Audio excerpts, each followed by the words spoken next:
Whenever you achieve any type of success in life, do you ever get the weird suspicion at the back of your mind that other people are going to figure out that you don't deserve to be there? This is called imposter syndrome. And in this video, I'm going to break down what imposter syndrome is, why it happens, and what we can do about it. Imposter syndrome is rife. And if you're a fellow ADHDer like me, we can really suffer with imposter syndrome a lot. So for those of you who don't know, imposter syndrome is when someone doubts their achievements and it feels like they're not really as competent or as talented as other people think. When we suffer from imposter syndrome, even when we do something great, we might worry that we'll be found out as a fraud. We get very scared that people will figure out that we don't deserve any sort of success. And imposter syndrome makes you very, very hard on yourself. And you might get scared of making mistakes because you think that it'll prove to other people that you're not good enough. We can think that we just got lucky or somebody else helped us. It's a fear of not being able to replicate our success. And overall, it kind of adds to this feeling of not really belonging to anything. And maybe we're about to be fired at our new job or our new partner is about to break up with us. And this can come from a lifetime of people telling us that we're not living up to our potential, especially as ADHDers. We can feel like we're actually incapable and that we're just kind of winging it through life as we go. But we still have really high expectations of where we want to be. We end up feeling like an imposter in the positions that we have gotten to. We stop trusting in our own abilities. And when we do succeed, we feel like we kind of faked it. We look back and we don't see any evidence of skill behind us. And as a result of this can make us defensive if someone tries to guide us or help us, because we feel like we shouldn't be doing what we're doing. We feel like we haven't earned that position. And this means that we can't really enjoy the moment. It pushes us to either fold under the pressure or have to push so far ahead that, we think that by the time someone finds out that we're not the success that we present ourselves as, then it doesn't matter because we're already learning how to do the thing that we're doing. And this can mean that we are always feeling constantly overwhelmed and dissatisfied with life. And ultimately, this leads to burnout. So here's kind of how it happens. We can achieve some sort of success, but our perception of those abilities doesn't match the reality. So we really think that we're not capable. This is where we think people are going to suddenly realize one day that we're faking it because we only see the lower line, we don't see the green line. So we end up putting in extra effort to try to overachieve, and we overcompensate by putting in too much effort in order to make sure that we're staying on top of things. So ultimately, what can we do with imposter syndrome? Well, there's a few important things to realize. The first one is the spotlight effect. It's important to realize that people don't notice your flaws and mistakes as much as you think. The spotlight effect is when you think that everyone around you is noticing and judging what you're doing way more than they actually are. It's kind of like we believe that there's a spotlight on us all the time. And it happens because we're so focused on our own actions and how we look, we forget that everyone else is also doing exactly the same thing, thinking about their own actions and how they look. So they're not really paying much attention to what we're doing. So when you do feel the spotlight effect, when you do feel imposter syndrome, try to remind yourself that you're not the center of everyone's attention.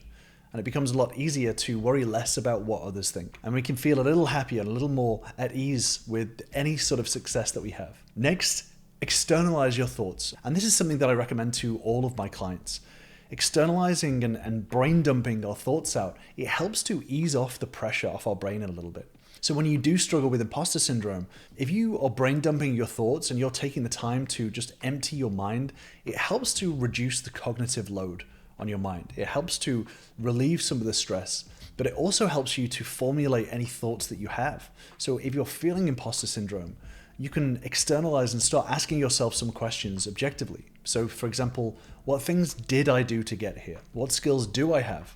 And what skills would I like to have? Externalizing and taking the time to ask yourself some of these important questions can help you recognize why you do deserve to be there, but also recognize the things that you want to improve on. Next, recognize that you build your skills in the effort, not in the success, in the process over the product. And this is a really important concept to wrap your mind around, simply for the fact that in life, there are inputs and outputs. There is the process and there is the product. And oftentimes in life, people celebrate the products. People celebrate the outcomes in life. This is the thing that we all recognize. This is the achievements and the medals that Olympians gain and the awards that you receive. So when you do achieve the outcomes, you're forgetting the process that got you there. You're forgetting the inputs and it becomes disconnected. And this is essentially what imposter syndrome boils down to, is that you're achieving the final product and you're disconnected from the actual process that got you there. So making sure that as you go along, you will be building those skills in the process itself. And the more that you take the time to recognize and celebrate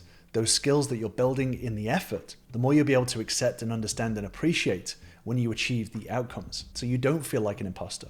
There's a quote by Carol Dweck that sticks with me, which is, effort is one of those things that gives meaning to life. Effort means that you care about something, and that something is important to you and that you're willing to work for it. The inputs, the process, the effort, this is the thing that matters. Celebrating and feeling and recognizing that helps to prevent imposter syndrome when you do eventually achieve your outcomes and your product. And this mindset shift means that we don't get scared of our weaknesses being revealed, because it means that it's a chance to grow. With that being said, look at the skill gap. Take a look at the skill gap of where you want to go. Like I said, imposter syndrome can come from really high expectations for ourselves.